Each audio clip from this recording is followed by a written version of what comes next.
Ça y est, vous êtes enfin affilié Twitch, il est temps de récolter vos premiers subs, mais avant ça, il faut remplir deux conditions. Atteindre un seuil de 100 $ pour pouvoir demander un paiement à Twitch, et surtout remplir ces informations de paiement et le fameux formulaire fiscal. C'est très important parce que si vous le remplissez mal, vous aurez une retenue de 30% sur vos revenus Twitch. Même certains partenaires se sont fait piéger par cette retenue, donc on va voir comment correctement remplir le questionnaire d'affiliation Twitch. Cette vidéo est sponsorisée par Owned. Owned, c'est le site pour tout ce qui est overlay, alerte de stream, émoticône, cadre de webcam, mais on trouve aussi des bannières, des avatars, des panneaux de chaîne. Vous pouvez tout acheter séparément, vous avez aussi des packs complets, prêts à l'emploi. En général, ils sont modulables, ça veut dire plein de possibilités différentes pour vous démarquer. Exemple avec le pack de stream Zero Absolute Gaming, développé spécialement en partenariat avec Owned. Et si vous réalisez vos achats sur la boutique owned.tv, n'oubliez pas le code TOMTOM qui vous permet de bénéficier de 50% de réduction sur tous vos achats. Donc une fois que vous avez rempli les critères pour devenir affilié Twitch, vous aurez la possibilité de rejoindre le programme d'affiliation.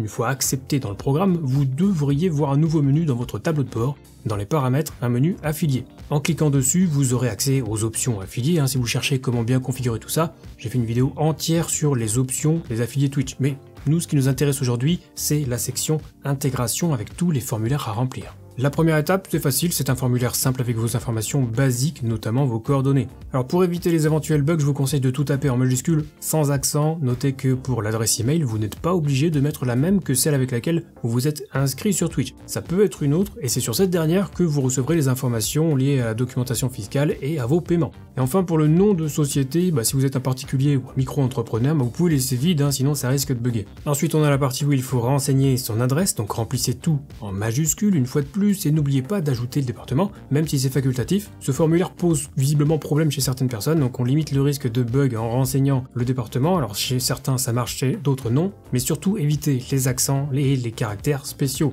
Et donc pour terminer, on peut cliquer sur continuer. La deuxième étape ensuite donc consiste à lire tout simplement et accepter l'accord d'affiliation que vous allez passer avec Twitch. Il y a notamment un passage sur la fameuse exclusivité que vous octroyez à Twitch concernant votre contenu, une exclusivité de 24 heures qui vous empêche donc de faire du multi-stream sur plusieurs plateformes.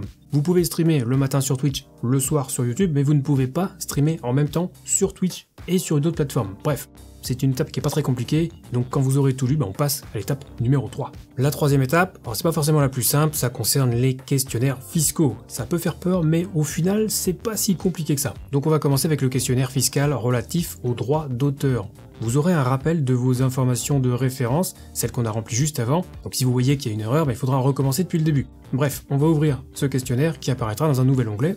Notez que pour chaque item, vous aurez une petite bulle d'aide sur le côté, ça peut vous aider si vous êtes perdu. Alors en ce qui concerne la catégorie fiscale, c'est simple, que vous soyez un particulier ou un micro-entrepreneur, anciennement auto-entrepreneur, il faut choisir particulier. L'activité, ça correspond aux sociétés, comme les web TV par exemple. Ensuite, on vous demande si vous êtes un citoyen américain, donc là c'est évidemment assez explicite, moi je suis français, j'habite en France, donc je choisis ici non. Et pour l'agent intermédiaire, à moins que vous ayez un agent qui fait tout pour vous, a priori c'est vous qui remplissez votre formulaire et vous qui allez recevoir l'argent directement, donc ici on peut mettre non également. En dessous, on a les informations sur l'identité fiscale, donc là on a 3-4 choses à remplir. Le nom complet, donc remettez votre nom, votre prénom en majuscule sans accent. Le pays de nationalité, là encore c'est assez explicite, moi je vais donc choisir la France en ce qui me concerne. L'adresse permanente, on vérifie à nouveau l'exactitude de notre adresse, et pour l'adresse postale, alors moi je vais cocher la case identique à l'adresse permanente puisque je n'ai qu'une seule adresse. Et ensuite on a le numéro d'identification fiscale. Donc là, il faut vraiment le remplir parce que sinon, comme indiqué, vous aurez une retenue fiscale potentielle de 30% sur vos paiements, d'où la miniature de cette vidéo d'ailleurs. A priori, vous avez un TIN qui n'est pas américain, donc là, on peut cocher la case « J'ai un numéro TIN étranger ». Si vous êtes un particulier, c'est votre numéro fiscal à 13 chiffres que vous pouvez trouver sur votre avis d'imposition. Et si vous êtes micro-entrepreneur, c'est tout simplement votre numéro SIREN que vous avez normalement obtenu lors de l'enregistrement de votre micro-entreprise. Pour les mineurs, si vous voulez éviter les retenues de 30%, il faudra indiquer le numéro fiscal de votre représentant légal, donc a priori celui d'un de vos parents. Et dans tous les cas, renseigner son numéro fiscal implique qu'on déclare tous les revenus liés à Twitch, qu'on soit un particulier ou qu'on soit un micro-entreprise, donc n'oubliez pas ça. Et une fois qu'on a tout rempli, on va cliquer sur le bouton continuer, là on va pouvoir choisir le pays de résidence fiscale. Donc moi j'habite en France, je vais évidemment choisir la France, puis je confirme. Dernière étape de ce formulaire, il va falloir signer électroniquement le document, donc on peut cocher la case correspondante, vous pouvez lire le texte qui suit et terminer en cochant la dernière case pour bien certifier que c'est vous qui signez, tapez votre nom complet, donc prénom et nom, toujours en majuscule, et enfin on va cliquer tout en bas sur enregistrer et afficher l'aperçu. Vous aurez un dernier récap, vérifiez vos infos et tout en bas de page, vous pouvez cliquer sur envoyer le formulaire et c'est terminé pour l'étape 3, partie 1. Il reste une sous-partie sur cette troisième étape, on va donc remplir le questionnaire fiscal relatif au service.